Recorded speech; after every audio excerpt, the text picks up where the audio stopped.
Imagine that you are a full-time student and work at a full-time job. At this full-time job, you're very hardworking, very dedicated, and you help your company make lots of money. Out of all that money, you get zero of it. But your bosses and people at other high positions are soaking in the money. Now, for student athletes in college, playing the sports is a full-time job.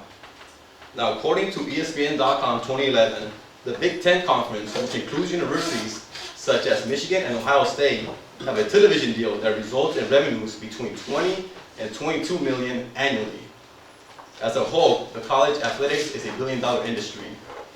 Now, student athletes are a big part of the university's income. It is time that they get paid for their hard work, contributions, and dedication. Now, today I'm going to talk about college athletics and the problems in regards to not paying their athletes, the causes to fix this problem, and the solution to fix this problem. Sorry about that. Now, many people, as I stated earlier, college athletics is a billion-dollar industry. And to be exact, they made $10.8 billion last year. And that $10.8 billion, not 1 cent was given to a student athlete. Now, some may argue that a full athletic scholarship is payment enough for these athletes. For those that don't know, a full athletic scholarship, this is what it covers: free tuition, free room and board, and no college fees. Now, according to nces.ed.gov 2011, the annual average cost to be a student in a public four-year college is $13,000. So in essence, a full athletic scholarship covers those $13,000, which is a lot of money, right? But not so fast. According to statisticbrain.com 2012, they reported their top 3 most profitable football schools in the past year. So keep this in mind, this is just football. This is not basketball, this is not baseball, it is just the football teams alone. Number 3 was Penn State University. They made a profit of $50 million. Number 2 was Georgia University. They made a profit of $52 million. And coming in at number 1 was Texas University. They made a profit of $68 million. Now, in my opinion, a full athletic scholarship is not enough for these student athletes, especially when the universities are making that much money off their dedication and off their hard work. Ladies and gentlemen, this is a substantial amount of money not being shared with these student athletes. Now, the problem with not paying these athletes is that it can cause them to make some bad decisions that leads to violations, which gets them suspended from their team or possibly expelled from their university. Now, we're all students here, right? So we should all share something in common. We're all broke. Now, student athletes are the same way. They have no money for new clothes, they got no money for entertainment, and their parents can't help because of low funds. And this leads me to the A.J. Green situation. According to SportsIllustrated.cnn.com 2010, A.J. Green, a football player from the University of Georgia, was suspended for 4 games due to selling his own playing jersey for cash because he needed some money. Now, this is the kicker right here. The University of Georgia sold his replica jersey for $59.99 each.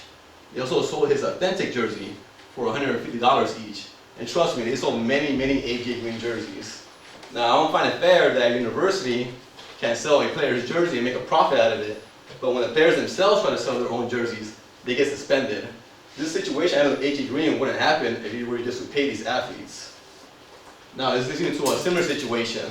According to the NewYorkTimes.com 2010, 5 players from the Ohio State football team received suspensions for committing NCAA violations.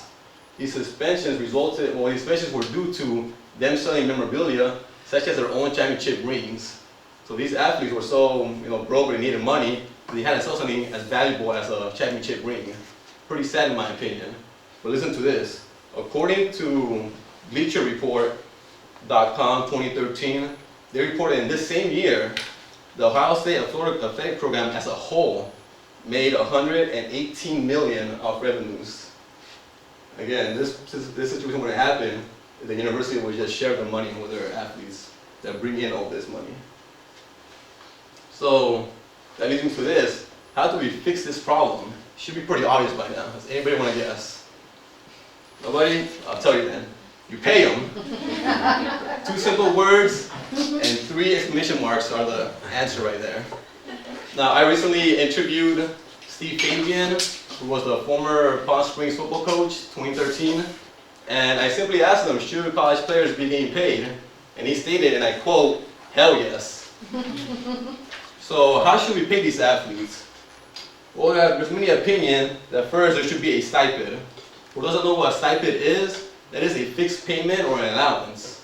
So for example, maybe per season you pay these athletes $20,000, $25,000, whatever the case may be. Second, all student athletes should have the same stipend regardless of sport. Football is the #1 moneymaker, but we gotta keep in mind that all these students, they're students and they're athletes. They're all full-time students and they all work hard at their respective sports. Since they all work hard, they should be treated equally and they should be paid equally as well. And third of all, the stipend should be adjusted annually because every single year, college athletics just makes more and more money. So today, I talked about the problems in college athletics in regards to not paying their athletes, talked about what kind of causes happen because of that, and the solutions to hopefully fix the problem. Now, there's very little that you and I can do about this problem because there's so much money involved, like I stated earlier, billions of dollars. But I have hoped to have made you guys aware of this problem in college athletics, the money that's in this industry and the greed behind it. And I want to end on this note. I'm sure many of us have sons, daughters, brothers, sisters who play sports. I in particular have a nephew, and he's an absolute stud at sports. I mean, not to brag, but he's real good. He's only 8, but still. And I hope, and I don't know what the future holds for him, but I hope if he does become a college athlete, that finances won't be a problem for him.